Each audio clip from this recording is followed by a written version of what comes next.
Praise the lord ஹalleluya. சோத்திரம் சோத்திரம் சோத்திரம். கர்த்தருடைய அது பரிசுத்த நாமத்திற்கு மகிமை உண்டாவதாக. பிரியமானவர்களே, இயேசு கிறிஸ்துவின் நாமத்தில் அன்பின் வாழ்த்துக்கள். இன்று 2025 ஏப்ரல் மாதம் 30 புதன்கிழமை அதிகாலை எழுந்து கர்த்தரை ஆராதிக்கவும் துதிக்கவும் சர்வ வல்லமையுள்ள தேவனாயிருக்கிற கர்த்தர் நம்ம வாழ்க்கையில் நமக்கு தந்திருக்கிற நல்ல காலை வேளைக்காக நன்றியோட கர்த்தரை நாம் துதிப்போமா, ஸ்தோத்தரிப்போமா, கரங்களை தூக்கி சத்தம் உயர்த்தி கர்த்தருக்கு நன்றி செலுத்துவோமா. நேற்று முழுவதும் கர்த்தர் நம்மை காப்பாற்றினதை நினைத்து கொண்ட கர்த்தரை நாம் துதிப்போமா. நினைத்து பாருங்கள், எவ்வளவு அற்புதமான விதத்தில் கர்த்தர் நம்மளை நடத்தினது. கர்த்தர் செய்த எல்லா உபகாரங்களுக்காகவும் நன்றி செலுத்துங்கள். நன்றியோட சோத்திர ஆண்டவரே, நன்றியோட சோத்திரப்பா, சோத்திரம் சோத்திரம். நேற்று ராத்திரியில் நல்ல தூக்கத்தை தந்ததற்காகவும் கரங்களை தூக்கி கர்த்தரை துதியுங்கள். ஸ்தோத்திரம் ராஜா, ஸ்தோத்திர ஆண்டவரே, சோத்திரம். இன்று காலை வேளையில் ஆரோக்கியமாக பலத்தோட கர்த்தரை எழுப்பதற்காக நன்றி செலுத்துங்கள். நன்றியோட சோத்திர ஆண்டவரே, நன்றியோட சோத்திரம். இன்று காலை வேளையிலும் கிறிஸ்துவேசுக்குள்ளாக நம்மளை வெற்றி சிறைக்க பண்ணி நடத்துகிற கர்த்தரை நாம் துதிப்போமா, ஸ்தோத்திரிப்போமா. நாங்கள் உண்மை ஆராதிக்கிற ஆண்டவரே, உண்மை துதிக்கிறப்பா, உண்மைக்கு நன்றி செலுத்துகிறோம் ராஜா. உண்மை துதிக்கிற ஆண்டவரே, உம்முடைய அன்புக்காக ஸ்தோத்திரம், உம்முடைய இரக்கத்துக்காக ஸ்தோத்திரம், கர்த்தர் செய்த அற்புதங்களுக்காக நன்றி செலுத்துகிற ஆண்டவரே. ஒவ்வொரு நாளும் எங்களை அதிசயகரமான விதத்தில் நடத்திட்டு இருக்கிற நம்முடைய கிருபைக்காக ஸ்தோத்திரம் ராஜா. எங்களை நடத்தணும் நம்முடைய கிருபைக்காக நன்றி அப்பா. அற்புதமாக எங்களை மாற்றணும் நம்முடைய கிருபைக்காக ஸ்தோத்திரம் ராஜா.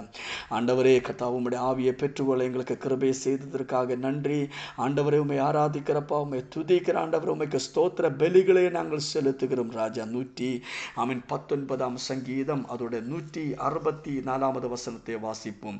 உமது நீதி நியாயங்களின் நிமித்தம் ஒரு நாளில் 7 தரம் உம்மையை துதிக்கிறேன். ஒரு நாளில் எத்தனை தடவை கர்த்தரை துதிக்க வேண்டியது? 7 தரம் உம்மையை துதிக்கிறேன். ஹalleluya. கரங்களை தூக்கி அவன் 7 தடவை ஹalleluya கர்த்தருக்கு சோத்திரத்தை சொல்லுவோமா. சோத்திரம் சோத்திரம் சோத்திரம் சோத்திரம் சோத்திரம் சோத்திர ஆண்டவரே. நாம் சேர்ந்து செபிப்போமா. எங்களை நேசிக்கிற நல்ல தேவனே, சொர்க்கீய தகப்பனே, அருமையான நல்ல கால வேளைக்காக நன்றி செலுத்தி நாங்கள் ஒரு மனமாய் உம்மிடத்தில் கண்களை ஏறெடுக்கிற ஆண்டவரே, கர்த்தர் எங்கள் மேல் ஊற்றின உம்முடைய கிருபைக்காக நன்றி. எங்களை இதுவரைக்கும் நடத்தின உம்முடைய அன்புக்கு நன்றி. உம்முடைய அன்பை நினைத்து நாங்கள் உம்மை துதிக்கிற ஆண்டவரே, ஸ்தோத்திரிக்கிறோம். இன்று காலை வேளையில் மெசேஜை கேட்டுக்கொண்டிருக்கிற ஒவ்வொரு மக்களுக்காக ஸ்தோத்திரம். ஒவ்வொருவரையும் ஆசீர்வதிக்கிற ஆண்டவரே, அவரை எந்த இடங்களில் ஆய்ந்தாலும் ஒவ்வொரு மேலும் ஆவிக்குரிய வல்லமை இறங்கட்டும் ஆண்டவரே. ஆவிக்குரிய வல்லமையினால் நிரப்பியராக அப்பா ஸ்தோத்திரம். நோய்களால் பாரப்படுகிறவர்கள் இப்போதே குணமாகட்டும். எல்லா நோய்களின் கட்டுகளை நாங்கள் கடிந்து கொள்கிறோம். அதை அப்புறப்படுத்தி ஜெபிக்கிறோம் ஆண்டவரே. இயேசு கிறிஸ்துவின் நாமத்தில் மக்களை விட்டு விலகட்டும் ஆண்டவரே. அற்புதங்களை செய்திருக்கிற கிருபைக்கு நன்றி. யூரின் ரிலேட்டடாக இருக்கிற கர்த்தாவே பிரச்சனைகள் இப்போதே குணமாகட்டும். இயேசு கிறிஸ்துவின் நாமத்தில் யூரின் சம்பந்தமாக இருக்கிற எல்லா பலவீனங்களும் இப்போதே குணமாகட்டும். டாக்டர்ஸ் சில சந்தேகங்கள் சொல்லி இருக்கிறது, சில ரிப்போர்ட்டுகள் அவன் இயேசு கிறிஸ்துவின் நாமத்தில் அது நார்மல் ஆகட்டும் ஆண்டவர். ஸ்கேனிங் ரிப்போர்ட்டுகள் நார்மல் ஆகட்டும். பிளட் ரிப்போர்ட்டுகள் நார்மல் ஆகட்டும். இயேசு கிறிஸ்துவின் நாமத்தில் இப்போதே அற்புதங்கள் நடக்கட்டும் ஆண்டவரே. ஹalleluya. எல்லா பண பிரச்சனைகளில் இருந்து மக்களை விடுவிப்பீராக ஆண்டவரே. வேலை இல்லாதவர்களுக்கு வேலை கிடைக்கணும் ஆண்டவரே. நாங்கள் ஒரு மனமாய் ஜெபிக்கிற ஆண்டவரே, வழிகளை திறந்து கொடுத்து ஆசீர்வதியும் அப்பா. விவாக தடைகள் மாறட்டும், திருமண தடைகள் மாறட்டும் ஆண்டவரே.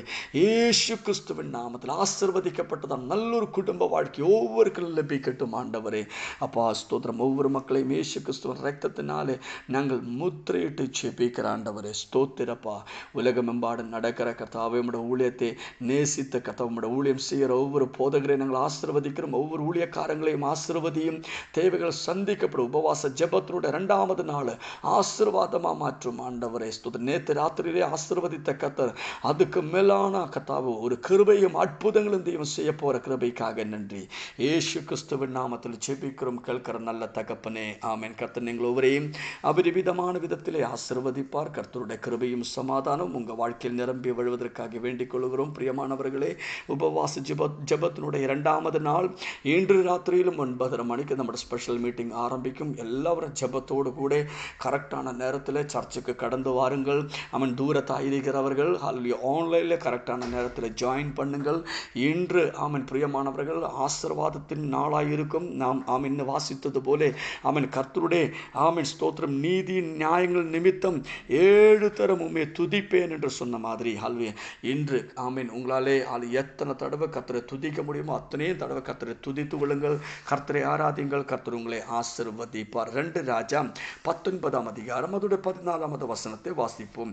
எசேக்கியா ஸ்தானாபதிகளின் கைகளில் இருந்து நிருபத்தை வாங்கி வாசித்த பின்பு அவன் கர்த்தரின் ஆலயத்திற்கு போய் அதையே கர்த்தருக்கு முன்பாக விரித்தது. ஸ்தோத்திரம். ஆமீன். இதோட ஹிஸ்டரி எதுன்னு கேட்டீங்கன்னா ஆமீன் எசேக்கியாவுக்கு விரோதமாக யூதா ராஜாவாக இருக்கிற எசேக்கியாவுக்கு விரோதமாக அசீரியா ஆமீன் ராஜாவாக இருக்கிறவன் எழும்பி ஆமீன் ஹல்லியோ ஒரு எழுத்து அனுப்பினது. அந்த எழுத்து எதுன்னு கேட்டீங்கன்னா ஆமீன் ஸ்தோத்திரம் அவனை சுற்றிலும் இருக்கிற எல்லா ராஜாக்களையும் சங்கரித்தது போல உன்னையும் சங்கரிப்பேன். அவர்களை எந்த தேவனும் தூதர்களும் விடுவிக்காமல் இருந்தது போல உன்னையும் விடுவிப்பதற்கு இந்த உலகத்தில் யாரும் இருக்காது. உன்னை சங்கரித்து போடுவேன் என்று ஆமீன் ஹலி எசேக்கியாவுக்கு ஆமீன் ஹலி அசீரியா ராஜா ஒரு எழுத்து அனுப்பினது. இந்த எழுத்து தான் ஆமீன் எசேக்கியா கையில் இருக்குது. ஆனால் இந்த எழுத்து கிடைத்த உடனே இந்த ஆமீன் ஸ்தோத்திரம் நிருபம் கையில் கிடைத்த உடனே ஹல்லேலூயா ஆமீன் ஸ்தோத்திரம் ஹல்லேலூயா இந்த நிருபத்தை கையில் கிடைத்த உடனே எசேக்கியா ஆலயத்துக்கு கடந்து போனது. கர்த்தரை நோக்கி கெரூபுகளின் மத்தியில் வாசம் பண்ணுகிற இஸ்ரவேலின் தேவனாகிய கர்த்தாவே நீர் ஒருவரே பூமியின் ராஜாக்களுக்கு எல்லாம் தேவனானவர். நீர் வானத்தையும் பூமியும் உண்டாக்கினீர். ஹல்லேலூயா. இந்த எழுத்து இந்த நிருபத்தை கையில் கிடைத்த போது எசேக்கியா யாரை ஆணையம் கூப்பிட்டது கிடையாது. எந்த ஆமீன் யுத்தத்துக்கு தேவையான காரியங்களை செஞ்சது கிடையாது. பயப்பட்டது கிடையாது. ஆமீன் ஸ்தோத்திரம். நாம் எசேக்கியா பயப்படுத்துறதுக்கு இப்படி ஒரு நிருபத்தை அனுப்பும் போதும் அதை கையில் கிடைத்த உடனே ஆலயத்துக்கு போய் தேவ சமூகத்திலே ஆமீன் வீழ்ந்து கிடந்து ஆண்டவரிடத்தில் செபித்தது போலே பிரியமானவர்களே இது நம்ம ஆமீன் வாழ்க்கையில் ரொம்ப அவசியமாயிருக்க ஒரு காரியம். உங்களுக்கு விரோதமாக இதுபோல சில பிரச்சனைகள் வரும்போது சில எழுத்துகள் சில நிருபத்தை உங்களுக்கு எதிராக கொண்டு வரும் போது உங்களுக்கு சில பிரச்சனைகளுக்கு எதிராக செய்யும் போது உங்களை பயப்படுத்துகிற சில போராட்டங்கள் யுத்தங்கள் உங்களுக்கு எதிராக எழும்பி வரும்போது நீங்கள் ஆமீன் ஹல்லேலூயா பயப்படக்கூடாது. உலகத்தில் எப்படி இந்த மாதிரி ஒரு பிரச்சனை வந்தால் பயப்படும், சோர்ந்து போகும், ரொம்ப டென்ஷன் ஆகும் ஹல்லேலூயா. ஆனால் ஆமீன் எசேக்கியா இதெல்லாம் ஆண்டவரிடத்தில் கொண்டு போய் ஆலயத்துக்கு கடந்து போனது. தேவ சமூகத்தில் அதை வைத்து ஜெபித்தது. இப்படி உங்கள் வாழ்க்கையிலும் ஒரு பிரச்சனை வரும்போது நீங்கள் எங்கே போகணும்? ஆலயத்துக்கு கடந்து போகும். அங்கே தான் தேவனோட விடுதலை இருக்கிறது. அங்கே தான் உங்கள் பிரச்சனைக்கு ஒரு பரிகாரம் இருக்கிறது. உங்கள் வாழ்க்கையில் எந்த பிரச்சனைகள் வந்தாலும் உங்களால் தாங்க முடியாத ஒரு சூழ்நிலை, எதிர்க்க முடியாத சூழ்நிலை, ஃபேஸ் பண்ண முடியாத ஒரு சூழ்நிலை வரும்போது ஆலயத்துக்கு கடந்து போங்க. ஆலயத்துக்கு வந்து அங்கே தேவ சமூகத்தில் உட்கார்ந்து ஜெபிங்க. அங்கே தேவ பிரசன்னம் உண்டு, கர்த்தருடைய விடுதலை அங்கே உண்டு, தேவ பரிகாரம் அங்கே உண்டு. நீங்கள் சொல்லணும், ஆண்டவரே இந்த பிரச்சனை காலம் எனக்கு பெரியது கர்த்தர். ஹல்லேலூயா. இந்த உலகத்தை பெரியவர் கர்த்தர். ஹல்லேலூயா. ஆமேன். உங்களுக்கு வந்திருக்கிற எந்த சூழ்நிலைகளாகட்டும் எந்த பிரச்சனைகளாகட்டும் இன்னைக்கு உபவாச ஜெபத்தினுடைய 2வது நாள் எசேக்கியா ராஜா செஞ்சது போல நீங்களும் ஹல்லேலூயா உங்க பிரச்சனைகளுமாய் ஆலயத்துக்கு கடந்து வாருங்கள். ஜெபம் பண்ணுங்கள். ஜெபத்தோடு கூட வாருங்கள். ஆலயத்தில் வந்து ஜெபித்துக் கொள்ளுங்கள். கர்த்தர் உங்களுக்கு விடுதலை செய்வார். உங்க பிள்ளைகளை குறித்த பிரச்சனைகளாகட்டும், உங்க குடும்பத்தில் இருக்கிற பிரச்சனைகளாகட்டும், வேலை செய்கிற இடத்துல பிரச்சனைகளாகட்டும், எந்த பிரச்சனைகளாகட்டும் தேவனால் முடியாததான ஒன்றுமே இல்லை. ஆமீன். உங்களால் தாங்க முடியாத ஆமீன் சில பிரச்சனைகள் பெரிய உங்களுக்கு எதிராய் வருகிற சில எதிரிகள் சில யுத்த சமானமான சில பிரச்சனைகள் ஆமீன் சோர்ந்து பார்க்காதீங்க. ஆலயத்துக்கு வந்து தேவ சமூகத்தில் உட்கார்ந்து ஜெபித்து கொள்ளுங்கள். அற்புதங்களை செய்கிற கர்த்தர் உங்களுக்காக வழிகளை திறப்பார். அற்புதங்களை செய்வார். ஆமீன். எசேக்கியா ராஜாவினை ஹல்லேலூயா அசீரியன் ராஜாவின் கையில் இருந்த கர்த்தர் விடுவித்தது போலே உங்களையும் கர்த்தர் விடுவிப்பான். கர்த்தர் உங்களை ஆசீர்வதிப்பார். ஆண்டவரே இயேசு கிறிஸ்துவின் நாமத்தில் இந்த மக்களுக்காக நாங்கள் ஜெபிக்கிறப்பா. நீங்கள் சொல்லுங்கள், ஆண்டவரே அப்பா எங்களால் இந்த பிரச்சனைகளை ஆமீன் ஹல்லேலூயா ஃபேஸ் பண்ணால் எங்கள் பலத்தினாலே முடியாது ஆண்டவர், எங்கள் சக்தியினாலே முடியாதப்பா. ஆனால் ஆண்டவரை நீரே எங்களுக்காக அற்புதங்களை செய்யும்.